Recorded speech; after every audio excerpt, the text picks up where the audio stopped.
volta com o programa em discussão, falando sobre os 30 anos do Código de Defesa do Consumidor.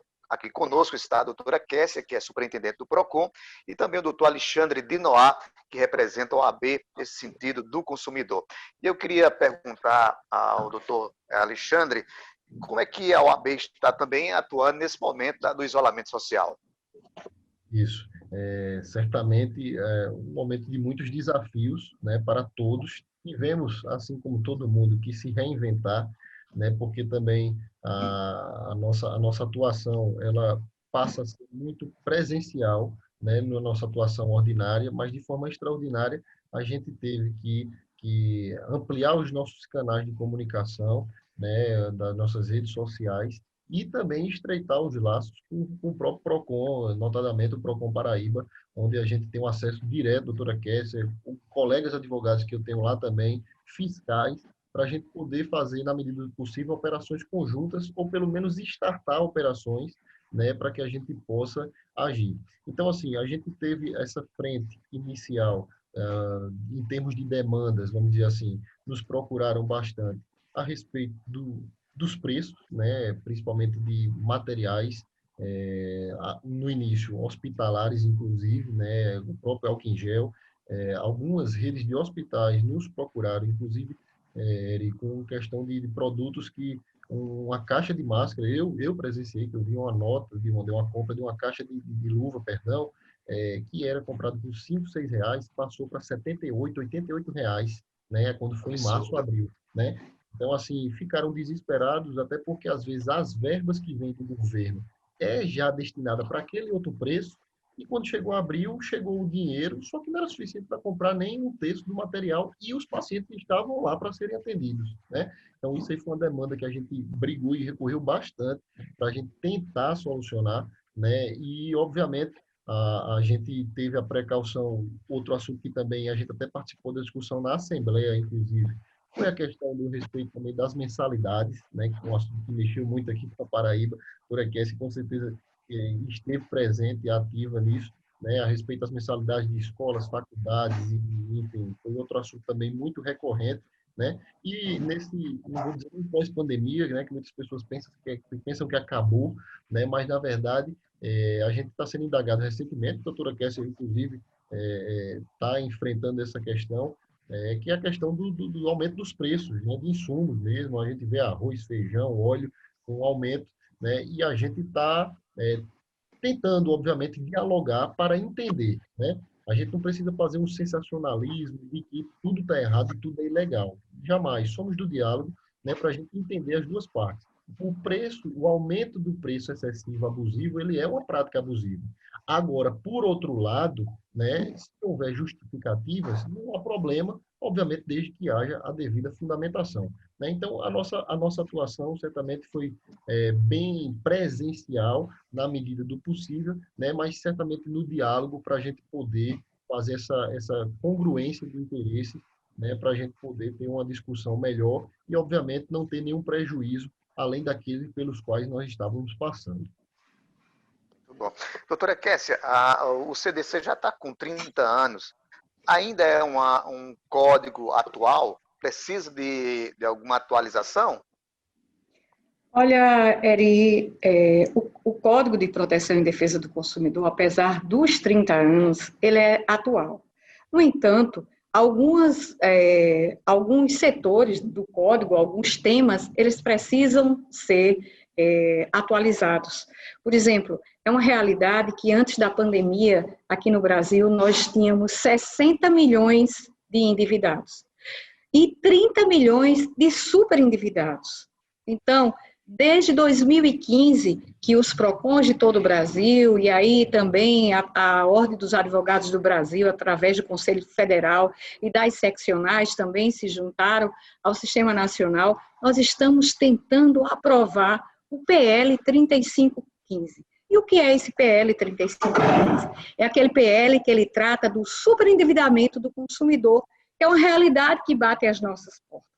Com a pandemia, o número de superendividados no país, ele saiu de 30 e já está em 42 milhões de superendividados.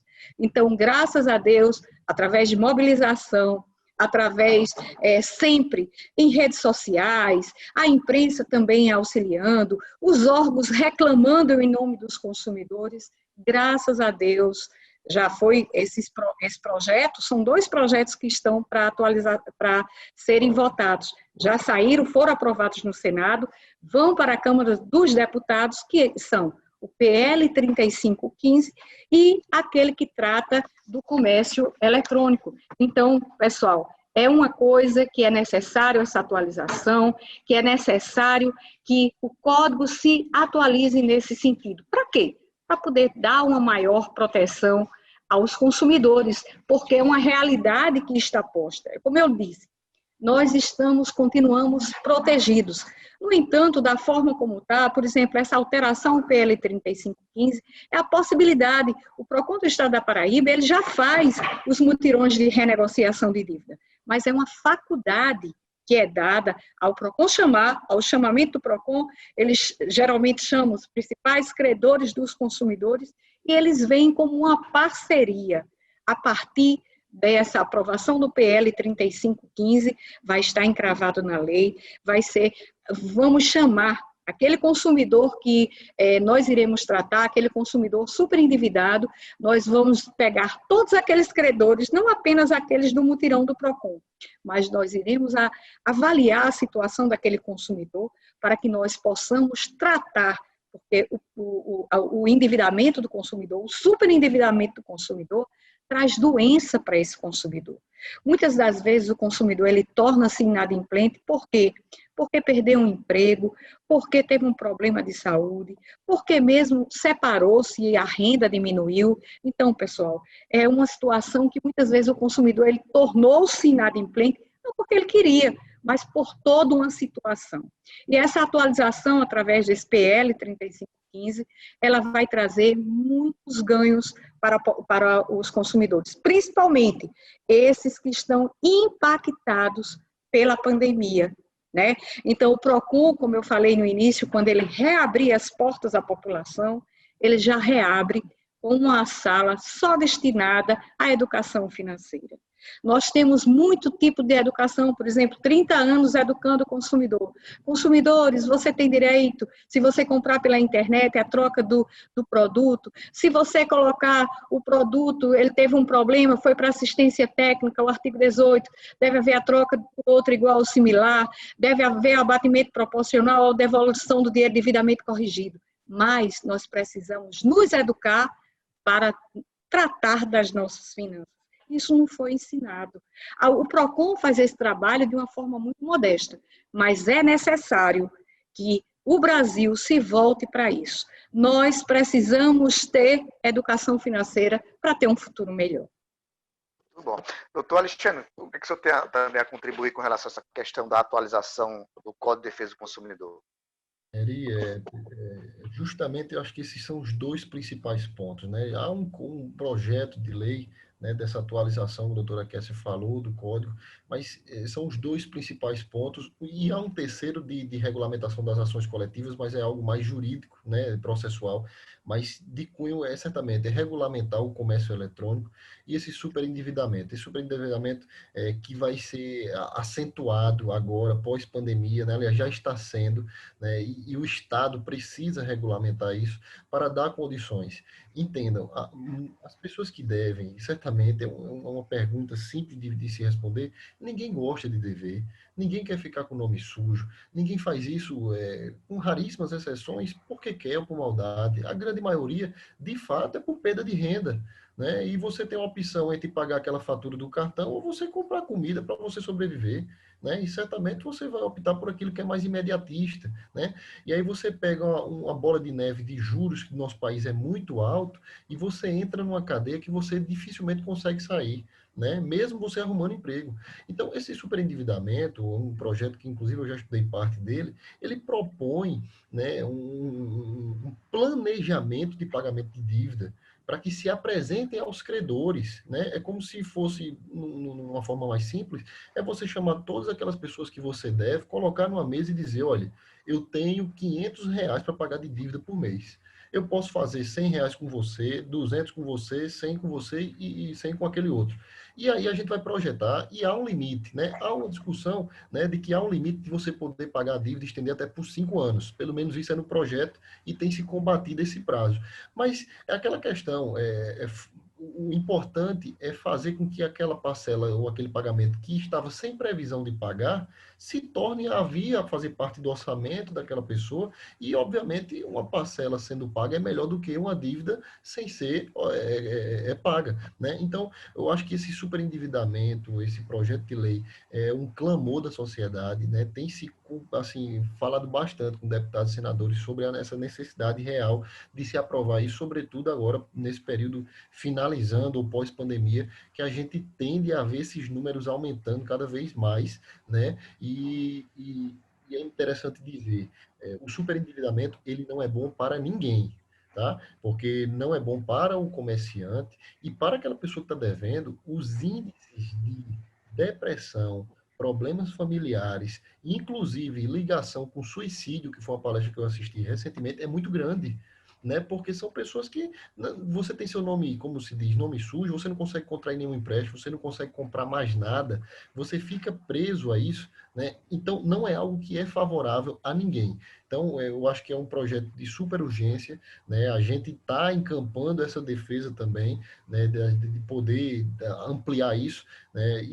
Obviamente, o comércio eletrônico, eu acho que já é uma urgência, vamos dizer, de algum tempo, né? Essa pandemia aí acentuou também o uso do comércio, bem como a sua importância, mas também é preciso a gente entender que essa relação precisa de uma regulamentação maior, né? Aí a gente tem também a ideia da Lei Geral de Proteção de Dados, que entrou em vigor agora, recentemente, há 15 dias, que vai interferir na relação de consumo também, não só no comércio eletrônico, mas também no consumo, né? A LGPD, que vem tratar daquilo, Eri, doutora Kessia, que vocês devem ter essa ideia de que é o que está de mais valioso e que se vende por milhões, que são o quê? Informações.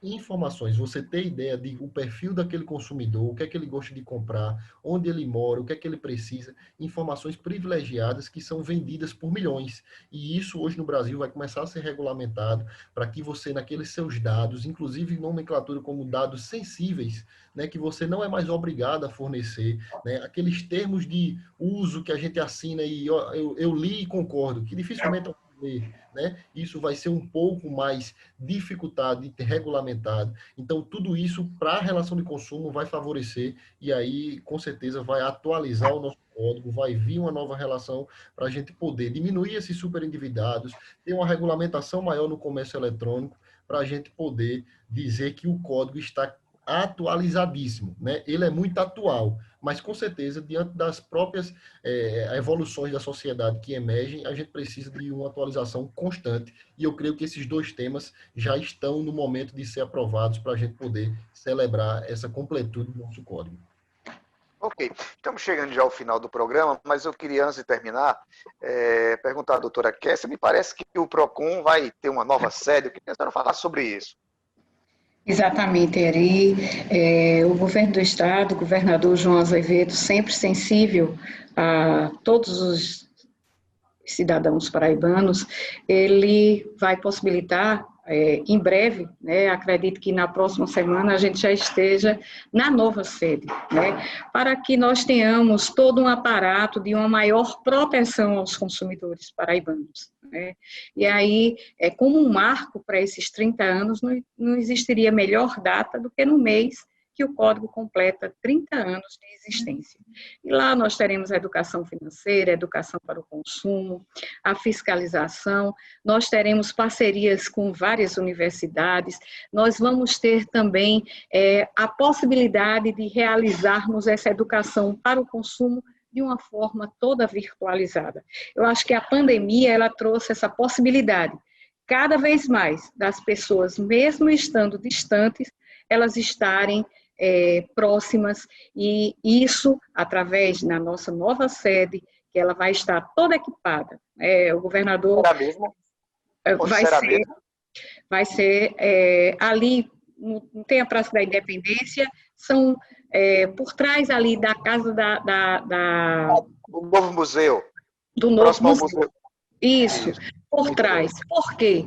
Porque ele tem acesso dos dois lados, mas o PROCON ele vai possibilitar exatamente a recepcionar a todos os consumidores para que a gente possa cada vez mais, adotando todas as medidas de segurança, proteção, distanciamento, né, a circulação de ar, né, o PROCON do Estado, a nossa sede ainda não retornou, primeiro pelo cuidado do nosso governador em salvar vidas, né, não colocar ninguém em risco, mas segundo, porque todos que conhecem a nossa sede, ela funciona de um jeito que ela não tem a circulação de ar.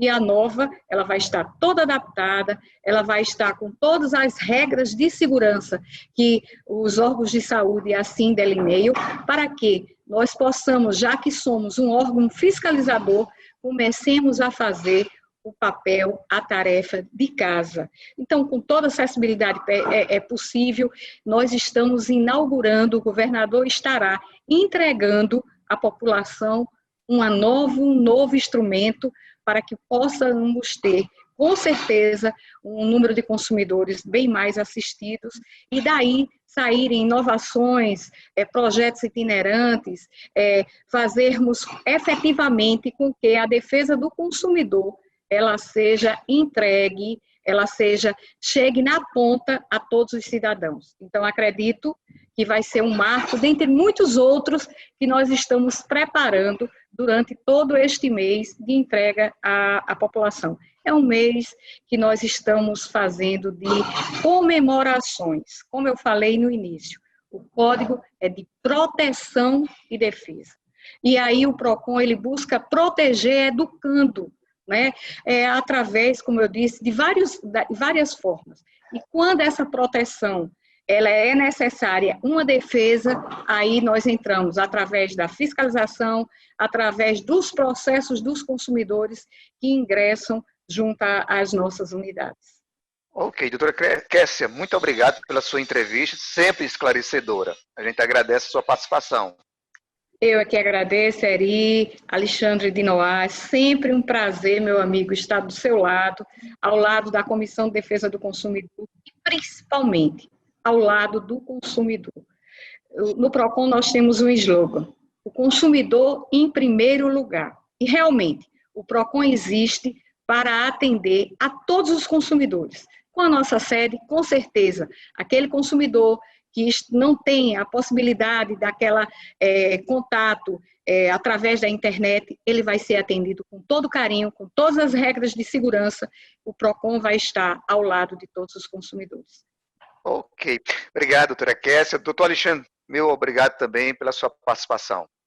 Eu que agradeço o convite, Eri, mais uma vez, obrigado. E a doutora Kessia também, a quem esse trabalho presente, atuante, do qual sou testemunha e tenho um prazer enorme de contribuir um pouco, né, com a nossa parceria como a OAB e coloco sempre à disposição para estar junto, né, esclarecendo, discutindo e, nesse caso, a gente comemorando a celebração desse código para que a gente possa, cada ano mais, a gente conquistar mais e mais direitos em prol do consumidor e da relação do consumo. Um forte abraço. Ok, um abraço a todos dois. E o programa em discussão termina aqui. E até o nosso próximo encontro com mais um tema de relevância para você. Até lá.